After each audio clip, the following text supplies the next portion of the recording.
그리스도인들이 어떤 사람일까 우리 늘 고민합니다. 아니, 실제로 고민해야 합니다. 왜냐하면 그것이 정체성의 문제이기 때문에 그렇습니다. 그리스도인은 누구일까? 여러분과 제가 그리스도를 믿는다고 말할 때 그 그리스도인은 어떤 사람일까? 오늘 말씀을 통해서 제가 그리스도인은 어떤 사람일까를 만일 설명한다면 이렇게 말할 수 있을 것 같습니다. 그리스도인은 죄를 깨닫는 사람이다, 이렇게 말을 드리고 싶습니다. 좀 더 정확하게 말하면 죄가 죄인 줄 아는 사람이 그리스도인이다 말씀을 드릴 수 있을 것 같습니다. 왜냐고요? 세상 사람들은요, 죄가 죄라고 생각하지 않을 때가 많거든요. 분명히 죄임에도 불구하고 드러나지 않았기 때문에, 발각되지 않았기 때문에, 아무런 문제가 없었기 때문에 죄가 아니라고 생각하는 거예요. 그런데 그리스도인들은 죄가 죄인 것을 자꾸 깨닫게 되는 겁니다. 남들은 죄가 아니라고 말하는데 나는 자꾸 그것이 하나님 앞에서 죄임을 깨닫게 되어 하나님 앞에서 어쩔 줄을 모르는 겁니다. 발각되지 않았음에도 불구하고, 들키지 않았음에도 불구하고, 아무도 보지 못했는데도 불구하고 그것이 자꾸 죄라는 생각이 드는 겁니다. 세상 사람들은 죄의 심각성을 모릅니다. 아니, 알려고 하지도 않습니다. 아니, 가볍게 생각합니다. 까짓건 벌금 좀 내면 되지. 그래서 벌금 냈기 때문에 모든 것이 해결됐다고 생각합니다. 그래서 죄가 죄 아닌 줄 알고 자꾸 살아갑니다. 그래서 걸리지 않은 무죄, 들키지 않은 죄 없음을 강조하는 거죠. 근데 여러분 어떠세요? 정말 들키지 않으면 죄 아닌가요? 발각되지 않았기 때문에 죄가 없다고 말할 수 진짜 있는 걸까요? 여러분, 바리새인과 세리의 기도를 아마 기억하시고 계실 것 같습니다. 바리새인의 기도와 전혀 다른 세리의 기도를 기억하실 텐데, 그 기도는 그랬습니다. 그는 하나님이 계시는 하늘, 보이지도 않는데 그 하늘을 향하여 감히 얼굴조차 들 수 없이 자신의 죄를 가슴을 치며 깨닫습니다. 인식한 거죠. 나는 죄인이라고. 그런데 여러분 또 한번 생각해 보십시오. 그 당시 세리들은 백성들의 혈세를 착취했던 사람이라 평가받아서 모든 사람에게 손가락질을 받는 사람들이었습니다. 말하자면 이 세리의 기도, 동일한 기도를 사실은 나머지 세리들도 드려야만 했던 것일 겁니다. 그런데 만일 이런 기도를 드리지 않고 있다 해서 나머지 세리들은 죄가 없는 것일까요?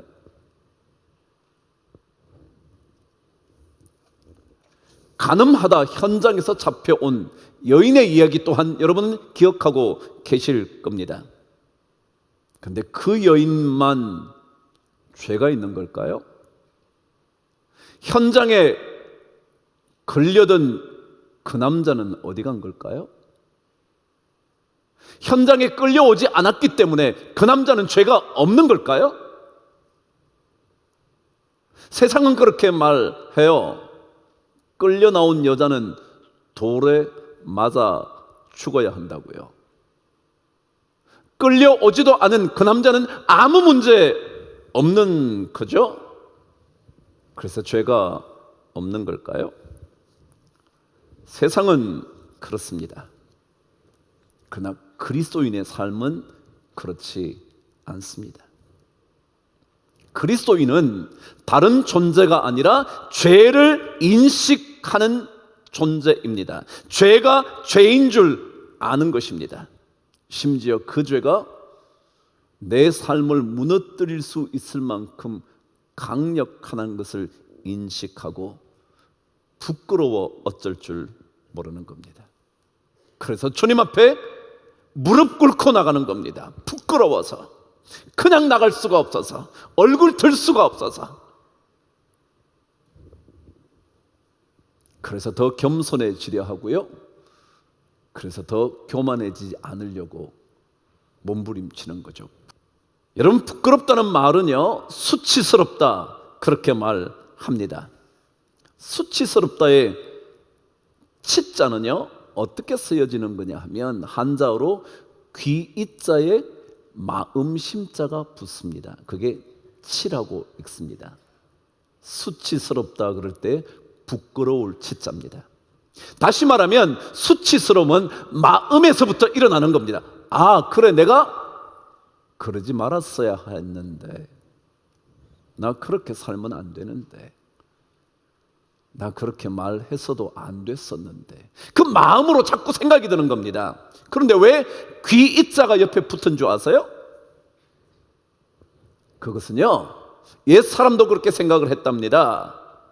마음에 그런 죄가 깨달아지거나 잘못이 깨달아지면 얼굴이 붉어지면서 귀가 빨개진다는 거예요. 근데 귀가 붉어지는 것을 생각하면서 마음심자 옆에 귀자를 붙여서 부끄러울 치자로 만들었다는 겁니다. 깨달아져야 되는데, 그런데 사람들은 깨닫고 난 다음에도 이렇게 말합니다. 한 번쯤 얼굴 빨개지고 나면 끝이지 뭐. 귀 좀 빨개지면 끝난 거 아니야? 라고 생각을 하는 겁니다. 근데 그리스도인들은 그것이 자꾸 제 마음을 찔러서 어쩔 줄 몰라 하는 겁니다. 만일 우리에게 죄를 지었음에도 불구하고 죄가 아니라고 생각하게 된다면 그것은 이미 죄의 종이 되어 그렇게 살아가는 것이 습관이 된 사람이라면 그럴 겁니다. 왜요? 다들 그렇게 사는데 뭘 그래? 그게 뭘 그렇게 심각하다고 그래? 자기 스스로 자신의 죄가 아무것도 아니라며 자꾸만 스스로 정당화시키는 겁니다. 남들 봐, 그래도 저 사람보다 내가 더 나은데? 한 번쯤 빨개진 귀를 그냥 잊어버리는 겁니다. 그래서 점점 더 죄가 죄 아닌 듯 생각하며 죄로 가까이 가는 겁니다. 마침내 죄의 종이 되는 겁니다. 그래서 올바름의 삶, 정직한 삶 관계없습니다. 남들보다야 내가 그 정도면 된 사람인데 라고 스스로 생각하기 때문에 그렇죠. 그래서 자꾸만 거룩함에서 멀어지기 시작을 하는 겁니다. 부끄러움을 아는 것, 그걸 사람이라 그러던데요. 부끄러운 줄 알아야 사람이다 그러던데요. 그럼요. 근데 세상은 달라졌어요. 부끄럽지 않은 겁니다. 근데 그리스도인들은 부끄러운 줄 압니다. 그게 죄인 줄 아는 겁니다. 만일 죄인 것을 모른다면 우리는 철면피가 되는 겁니다. 철의 얼굴을 가져 낯이 두꺼워 뻔뻔해지고 후안무치의 인생을 자꾸 살아가는 겁니다. 그 심각성을 알지 못한 채 말입니다. 사실 정상적인 인간이라면 부끄러움을 알아야 되는 거 아닌가요? 그렇게 사람이라는데 말이죠. 그런데 그리스도인이라면 그 죄에 대하여 더 부끄럽고 더 민감하게 죄에 대하여 거부감을 가지는 거죠. 좋은 신앙인이었던 윤동주라는 시인이 그런 시를 썼다잖아요. 죽는 날까지 하늘을 우러러 한 점 뭐가 없기를? 부끄러움이 없기를. 그러니까 그리스도인이라면 부끄러움이 없었으면 좋겠다고 자꾸 생각이 드는 거예요. 그래서 잎새에 부는 바람에도 괴로워하는 거예요. 바람이 자꾸 불어요. 유혹의 바람이 불어요. 그래서 내 잎사귀가 흔들릴 수밖에 없어요.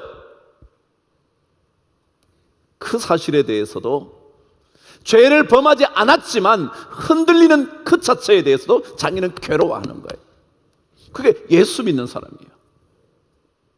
그렇습니다. 예수를 믿는다면 죄가 부끄러워야 하고요, 수치스러워야 하고요, 그래서 피하고 싶어져야 합니다. 아니, 마땅히 피해 가야 합니다. 지난 시간에 묵상한 것처럼 은혜가 더한다 해서 죄를 지을 수 없다는 걸 아는 거죠.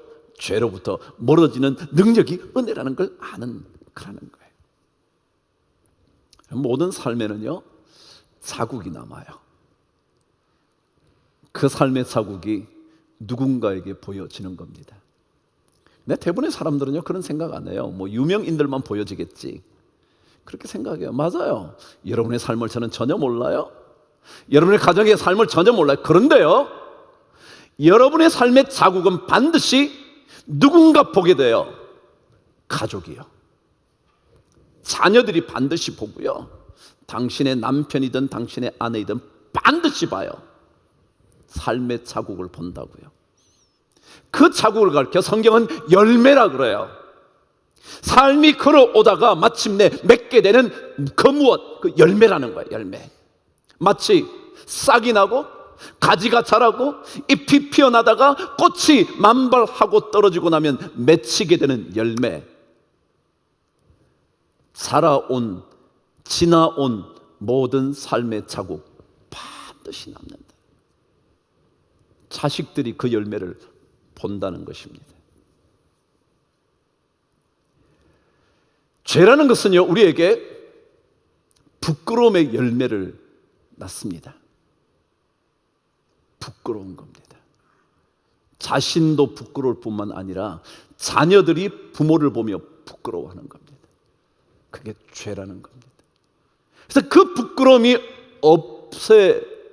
없애보려고 우리는 거룩함에 이르도록 그리스도인은 삶의 길을 선택해야 하는 겁니다.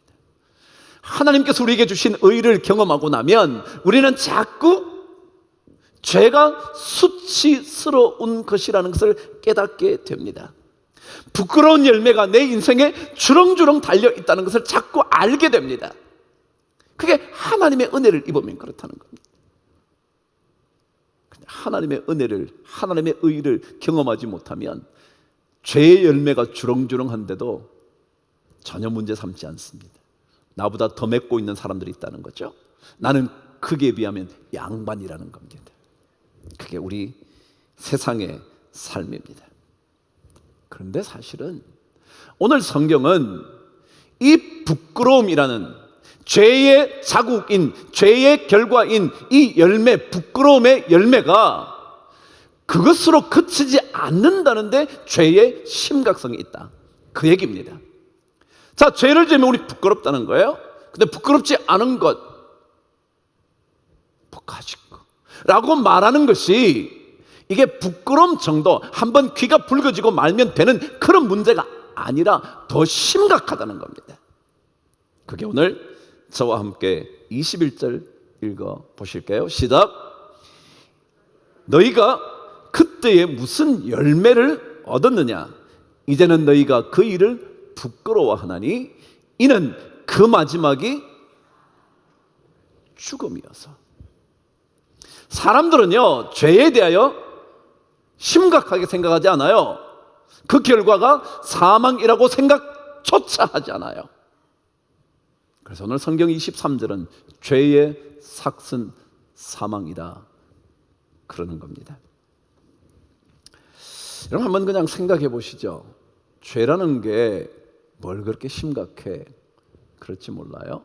제가 한번 이렇게 얘기해 볼게요. 옆 사람이 잘 되는 거 여러분 이렇게 시기심이 좀 있나요? 있죠. 근데 사실 별로 관계없는 사람이 잘 되는 건 별로 시기심이 없어요. 근데 자기 동료, 가까운 사람, 그 누군가 약간은 경쟁의 관계에 있는 사람이 잘 되면 진짜 싫어. 아닌가요? 다행이고요. 이라면 인간이 그런 거잖아요. 정말 같이 시작했는데 누구는 되고요, 누구는 안 되고요. 그럼 괜히 시기심이 발동하는 거예요.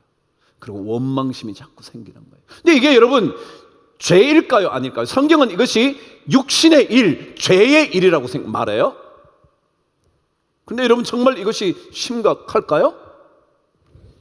민수기 16장에는요 이런 얘기 하나가 기록되어 있어요. 민수기 16장은 이스라엘 백성들이 드디어 광야 생활을 거의 끝을 내고 드디어 가나안 땅 입성 점령을 정복을 앞두고 정탐꾼을 보내어 보고를 받은 뒤에 곧 이어진 이야기가 16장이에요. 그러니까 이제 정복을 해야 되는 겁니다. 정복을 앞두고 눈앞에 두고 있는 가나안 땅에 바로 전 단계에 이런 일 기록되어 있습니다. 그게 민수기 16장인데요. 거기에는 이렇습니다. 갑자기 고라, 레위 자손 중에 고라라는 사람과 르우벤 자손 중에 다단과 아비람이라는 사람이 반기를 들고 이랬습니다. 누구에게 드냐면 모세와 아론에게. 당신들만 리더냐고. 우리는 매일 끌려다니기만 해야 되냐고. 당신 때문에 우리는 광야에서 거의 죽을 고생하며 여기까지 왔다고. 그럼에도 불구하고 당신은 여전히 그 자리에 있냐고. 시기한 겁니다. 왜냐하면 성경은 그들과 함께 뜻을 합한 사람이 우두머리들이었다 그래요. 250명 사람들이 전부 다 우두머리가 모세와 아론에게 말하면 당신만 스스로 높이냐? 당신만 스스로 왕이 되려고 하냐? 시기심이 난 겁니다. 그리고 원망을 하는 겁니다. 자, 여러분 이게 문제일까요? 뭐 그럴 수 있잖아요. 그 사람이 계속 리더가 되면 기분 나쁜 거잖아요. 야, 나도 좀 리더 좀 해보자, 야. 그러지 않냐고요. 근데 이게 문제가 있냐고요. 죄냐고요. 그게 진짜 심각하냐고요. 근데 하나님은요, 그것이 심각하다고 보셨어요. 그래서 명령을 내리시는 거예요. 향료에 불을 담아 그곳에 향을 집어넣고 전부 다 내 앞으로 나오라고. 모세, 아론, 그리고 고라, 다단, 아비람, 그와 함께한 250명 다 오라고. 그럼 하나님이 말씀하십니다. 그 250명 고라, 그리고 다단, 아비람 근처에 떠나라. 근데 떠나지 않은 사람은 그들과 함께 땅이 갈라져 삼킴을 당하는 죽임을 당합니다. 이 얘기는 뭐냐 하면요, 우리의 간단한 시기심, 질투심, 원망이요 심각한 결과가 있다는 거예요. 사망이라는 거예요. 그랬더니 에이 목사님 그건 뭐 성경에 나온 얘기니까 그렇지. 여러분 제가 한번 얘기해 드릴까요? 데이트 폭력에 대해 들어보셨어요? 들어보셨나요? 데이트 폭력이 뭔데요? 두 사람이 사랑했어요. 근데 한 사람이 그만 관계 끊자 그랬어요. 끊었어요. 억울하고 질투심이 나고 다른 여자를 만나는 것이, 다른 남자를 만나는 것이 화가 나서 질투심에 불타서 마침내 어떻게 하던가요? 가만히 놔둔가요? 아니요. 심각한 경우는 상대방을 죽여요. 그게 신문에 나오는 거 아니에요? 그럼 제가 그냥 얘기해 볼게요. 질투심이라는 거, 시기심 아무것도 아닌가요? 아니요. 어쩌면 그것이 조금만 심각해지면요 죽음에 이르게 할 수도 있어요. 성경은 말해요. 죄의 삭선이요, 죄의 열매는요, 그 마지막이 사망이에요.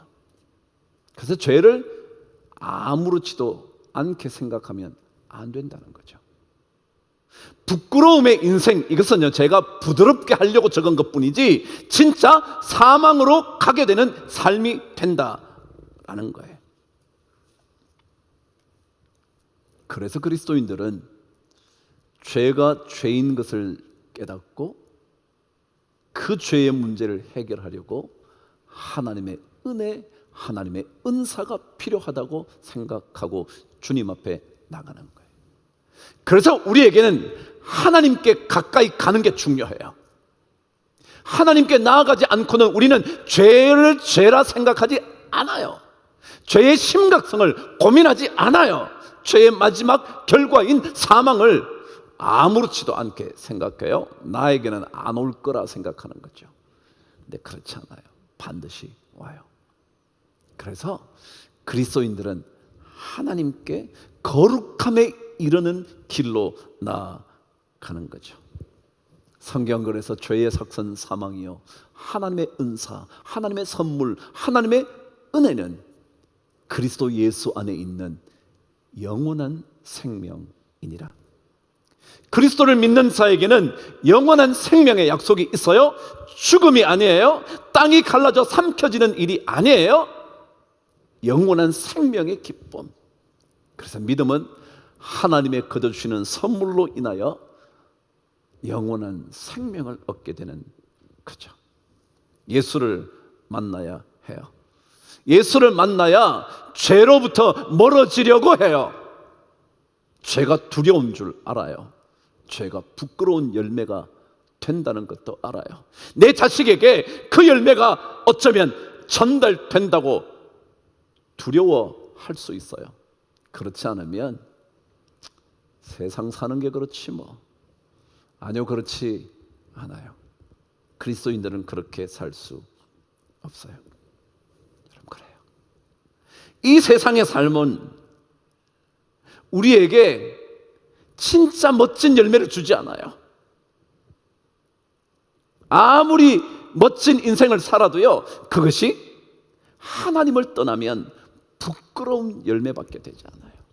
그리고 마침내 그것이 사망이라는 종말을 맞이하게 되죠.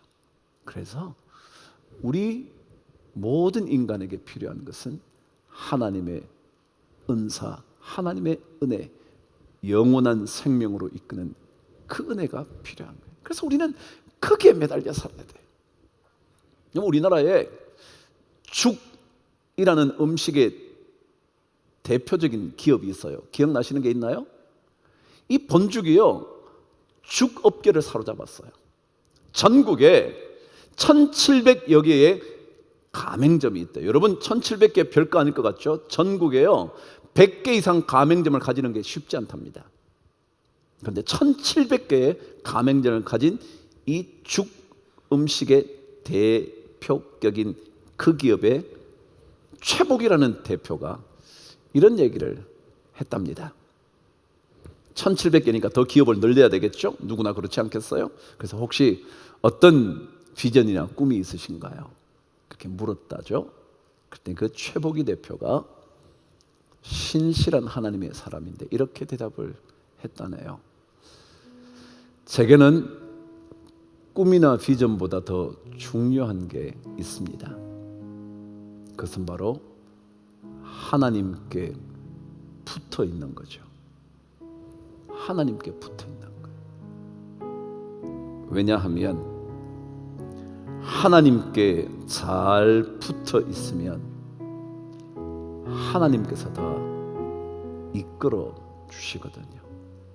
하나님의 사람들은요, 하나님께 잘 붙어 있어야 돼요.